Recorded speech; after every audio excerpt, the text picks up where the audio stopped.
Good morning, student. Today we will start Geography chapter 1, page number 2, the second last paragraph. Natural resources can be broadly categorized into renewable and non-renewable resources. Renewable resources are those which get renewed or replenished quickly. Some of these are unlimited and are not affected by human activities, such as solar and wind energy. Yet careless use of certain renewable resources like water, soil and forest can affect their stock. Water seems to be an unlimited renewable resource, but shortage and drying up of natural water sources is a major problem in many parts of the world.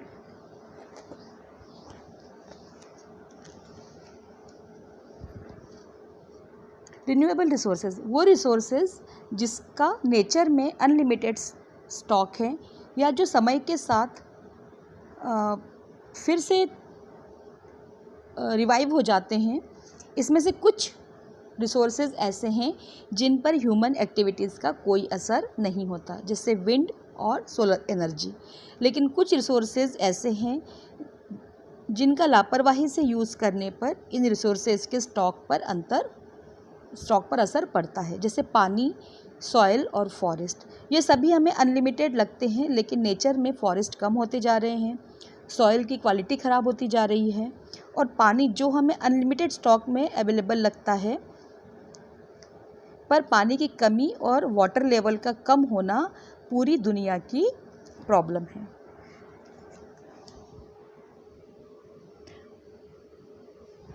Non renewable resources are those which have a limited stock. Once the stocks are exhausted, it may take thousands of years to be renewed or replenished. Since this period is much more than human lifespans, now come to the page number 3.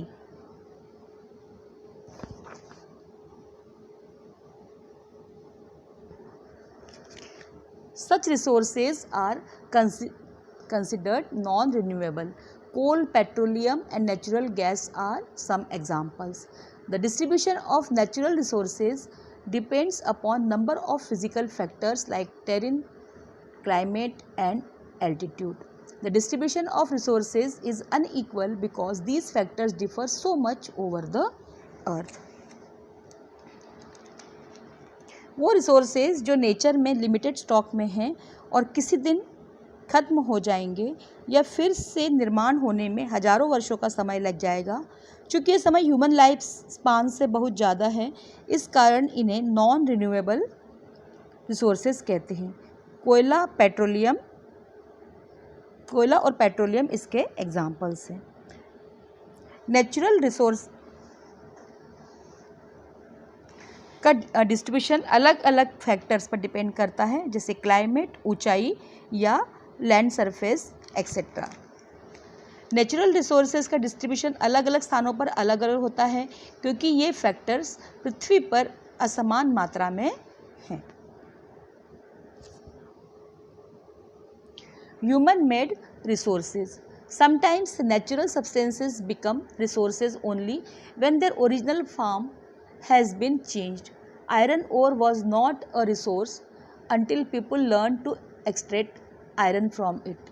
People use natural resources to make buildings, bridges, roads, machinery and vehicles, which are known as human-made resources.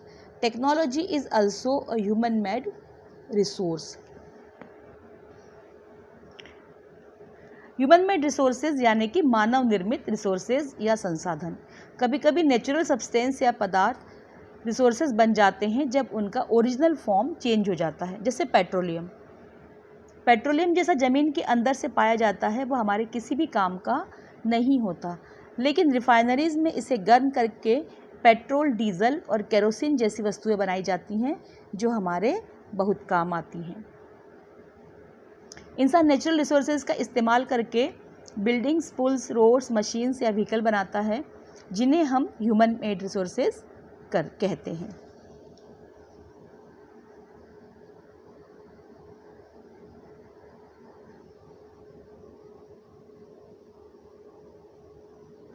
Human resources. People can make the best use of nature to create more resources when they have the knowledge, skill and the technology. Now come to the page number 4.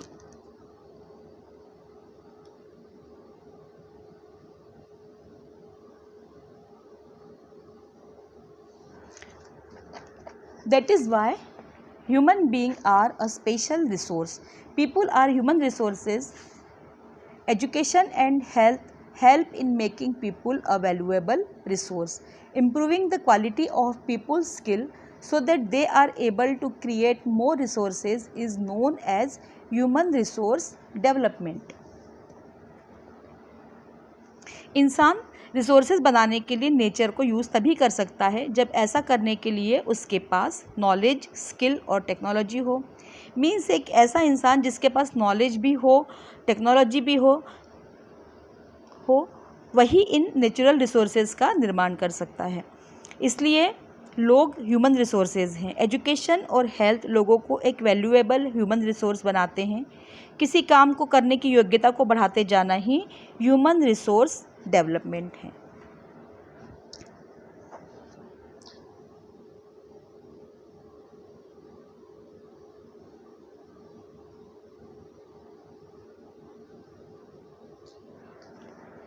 Conserving resources. Mona had a nightmare. She dreamed that all the water on the earth had dried up and all the trees cut down. There was no shade and nothing to eat or drink. People were suffering and roaming around, desperately looking for food and shade. She told her mother about the dream. Amma, can this really happen? She asked. Yes, Amma replied.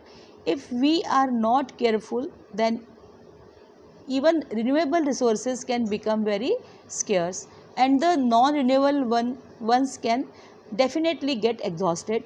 What can we do about it? Raju asked. Lots, replied Amma. Mona को एक सपना आता है कि अर्थ का सारा पानी खत्म हो गया है और सारे पेड़ पौधे कट गए हैं।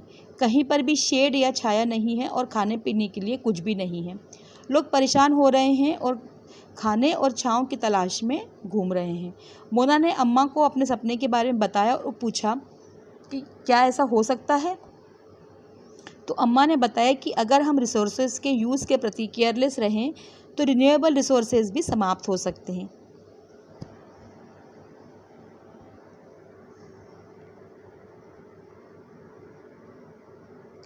Using resources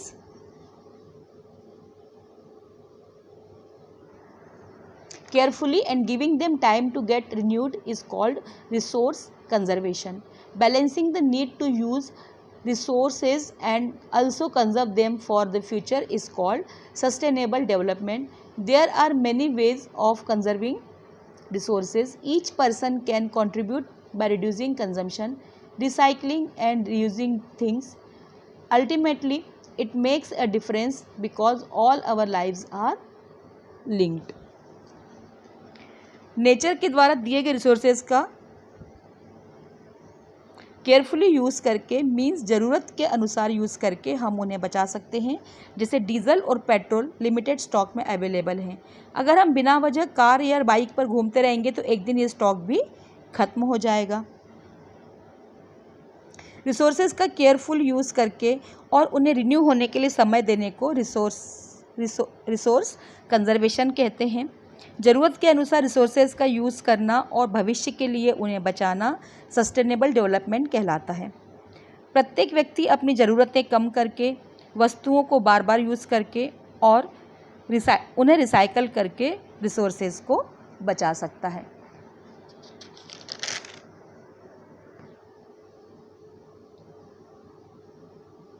That evening, the children and their friends made packets and shopping bags out of old newspapers, discarded clothes and baskets from bamboo sticks. We will give a few to every family we know. We will give a few to, said Mona. After all, it is for a very good cause, said Mustafa, to save our resources and to keep our earth alive. उसी शाम को बच्चों ने waste material से कुछ shopping bags, basket आदि वस्तुएं बनाई। उन्होंने इन वस्तुओं को कुछ लोगों को देने का निश्चय किया। मुस्तफ़ा ने कहा कि हमारी पृथ्वी को सेफ रखना और रिसोर्सेज को बचाना एक अच्छा काम है।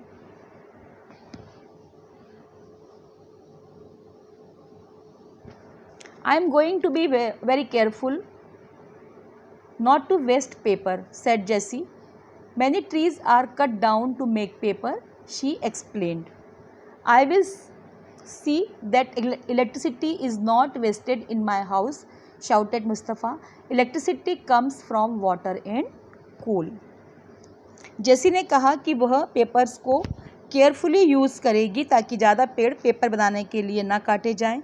मुस्तफ़ा ने कहा कि वह अपने घर में इलेक्ट्रिसिटी का मिसयूज़ नहीं होने देगा क्योंकि इलेक्ट्रिसिटी बनाने में कोयले और पानी का यूज़ होता है। Now come to the page number 5।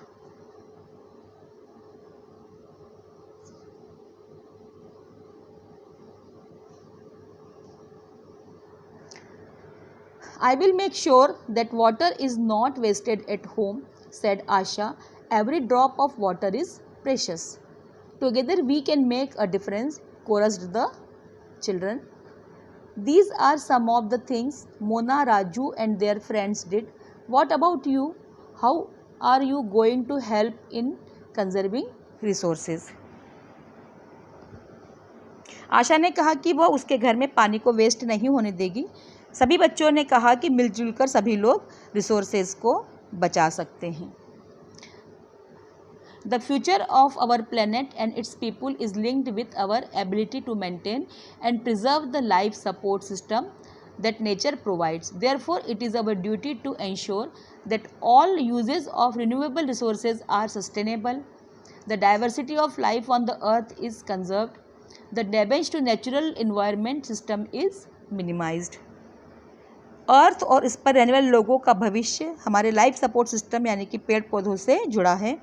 यह हमारी ड्यूटी है कि हम रिन्यूएबल रिसोर्सेज का उपयोग सोच समझ कर करें, पृथ्वी पर जीवन की जो विविधता है उसे बचाएं और हमारे नेचुरल एनवायरनमेंट को नुकसान न पहुंचाएं।